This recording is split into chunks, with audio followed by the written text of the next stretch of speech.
प्यार, दोस्ती, केयर सब कुछ था मेरी लाइफ में। एक परफेक्ट रिलेशनशिप, एक केयरिंग दोस्त। लेकिन एक रात ऐसी आई जब मैंने समझा प्यार और पागलपन में सिर्फ एक गोली का फर्क होता है। हेलो एवरीवन, कैसे हैं आप सब? उम्मीद है कि आप सब अच्छे होंगे। मैं गरिमा हूँ और ये मेरी कहानी है प्यार, दोस्ती और एक ऐसे सच की जिसके बारे में सोचकर आज भी मेरी रूह कांप जाती है। मैं एक प्राइवेट कंपनी में जॉब करती थी। जिंदगी बिजी थी लेकिन बहुत खूबसूरत थी क्योंकि मेरी लाइफ में ईशान था। केयरिंग, लॉयल और दिल से चाहता था मुझे। बस कभी कभी उसकी केयर हद से ज्यादा हो जाती थी। वो हर वक्त चेक करता, गरिमा लंच किसके साथ किया, तुम इतनी देर से ऑफिस से क्यों निकली, आज तुम्हारा फोन इतना बिजी क्यों था। कभी कभी मुझे इरिटेट होता था और मैं उससे पूछती थी अक्सर, क्या तुम्हें मुझ पर भरोसा नहीं? उस वक्त मुझे लगता था ईशान मुझे कंट्रोल करना चाहता है। मैं अपनी जिंदगी जीना चाहती थी अपने स्पेस के साथ। कभी कभी सोचती थी उसे छोड़ दूं, पर उसके बिना जिंदा रहना भी मुश्किल होता था। वो हर रोज सुबह मुझे ऑफिस ड्रॉप करता था और शाम को लेने भी वही आता। मुझे लगता था वो ओवर प्रोटेक्टिव है। फिर मेरी जिंदगी में आया अंश, मेरे बचपन का दोस्त। 10 साल बाद मिला था, जैसे पुरानी यादें दोबारा जिंदा हो गई हूँ। वो अब भी वही अंश था, फनी, केयरिंग, हर पल पॉजिटिव। ऑफिस के बाद कॉफी, छोटी वॉक्स, हंसी मजाक और एक ऐसा कंफर्ट जहाँ मैं अपने आप को महसूस करती थी। धीरे धीरे मैं ईशान से कम और अंश से ज्यादा बात करने लगी। ऑफिस आना जाना भी उसके साथ होने लगा, लेकिन ईशान को ये सब पसंद नहीं था। एक दिन उसने कहा, गरिमा मुझे वो अंश सही नहीं लगता। मैं हंस पड़ी। मैंने कहा, तुम्हें हर किसी से प्रॉब्लम होती है ईशान, वो मेरा चाइल्डहुड फ्रेंड है। उसने सिर्फ इतना कहा, मैं बस इतना चाहता हूँ तुम सेफ रहो गरिमा, तुम मेरी लाइफ हो, मैं तुमसे दूर नहीं रह सकता। उस पल मुझे लगा वो बस पॉजिटिव हो गया है और मिसअंडरस्टैंडिंग्स बढ़ती गई। अब मेरी हर बात अंश से होती थी और मैं ईशान से दूर होती चली गई। फिर एक दिन ईशान के बर्थडे पर अंश का एक्सीडेंट हो गया। मैं उस दिन हॉस्पिटल में थी, ईशान के कॉल्स इग्नोर कर रही थी। मुझे सिर्फ अंश की चिंता थी। ईशान ने पूरा दिन वेट किया, पर मैंने उसे विश तक नहीं किया, ना ही उसकी कॉल रिसीव की।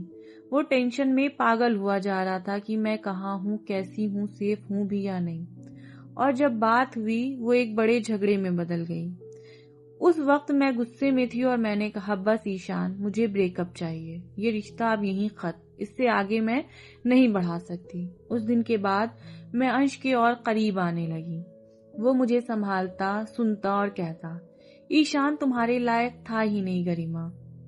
उसके वर्ड्स में कंफर्ट था और मैं अपना दर्द भूलने लगी। फिर एक रात के 10 बजे अंश का मैसेज आया, गरिमा चलो लॉन्ग ड्राइव पे, तुम्हारा मूड ठीक कर देता हूँ। मैं रेडी हो गई, कार सिटी से बाहर निकल गई। बारिश हो रही थी, म्यूजिक बज रहा था, लेकिन अंश चुप था। मैंने पूछा, क्या हुआ अंश, इतनी चुप क्यों हो? उसने धीरे से कहा, गरिमा तुझे याद है बचपन में तूने कहा था तुम मेरी बेस्ट फ्रेंड हमेशा रहोगी। मैं मुस्कुराई और कहा, हाँ हमेशा। उसने कार रोक दी, मेरा हाथ पकड़कर बोला, मैं बचपन से तुमसे प्यार करता हूँ, मुझसे शादी कर लो। मैं शॉक थी। मैंने कहा, अंश मैं तुम्हें सिर्फ फ्रेंड की तरह देखती हूँ, मेरे दिल में अब भी ईशान है। उसके चेहरे का रंग बदल गया, उसकी आंखें एक अजीब सी दीवानगी से भर गईं। मुझे फर्क नहीं पड़ता, मुझे तुम चाहिए, सिर्फ तुम। और तब उसने गन निकाली, गरिमा अगर तुम मेरी नहीं हो सकती तो मैं किसी और की भी नहीं होने दूंगा। मेरे हाथ से फोन गिर गया, नेटवर्क गया। मैं चिल्लाई, अंश ये क्या कर रहे हो? वो बोला, बचपन से चाहता था तुम्हें और आज तुम मेरी बनोगी। मैं कार से भाग गई। बारिश और तेज हो गई थी, रात अंधेरी थी। उसके पीछे से आवाज आ रही थी, गरिमा तुम मेरी हो। तब एक कार रुकी, उसमें ईशान था। उसने मुझे देखा और बिना सोचे मेरे सामने खड़ा हो गया। अंश ने गोली चलाई, वो ईशान को लग गई। पुलिस ईशान के साथ ही थी। अंश को तुरंत पकड़ लिया गया। हॉस्पिटल में ईशान क्रिटिकल था पर सेफ था। उसके जख्म गहरे थे, लेकिन उसका दिल अब भी मेरे लिए धड़क रहा था। उसने आंखें खोली और सबसे पहले मेरे बारे में पूछा। मैं उससे मिलने गई तो बस इसने इतना कहा, मैं तुम्हें कंट्रोल नहीं कर रहा था गरिमा, मैं तुम्हें प्रोटेक्ट कर रहा था। उस पल मेरी आंखों से आंसू रुक नहीं रहे थे। मुझे समझ आया कभी कभी जिसे हम टॉक्सिक समझ लेते हैं वो ही हमारा सच्चा प्रोटेक्टर होता है, और जिसे हम परफेक्ट समझते हैं वो हमारा सबसे बड़ा नाइटमेयर बन जाता है। हर मुस्कान सच्ची नहीं होती, कुछ मुस्कान अंधेरे छुपा के रखती है। क्या आपके साथ भी कभी ऐसा हुआ है कि आपने किसी ऐसे इंसान को गलत समझा हो जो बस आपको प्रोटेक्ट कर रहा हो?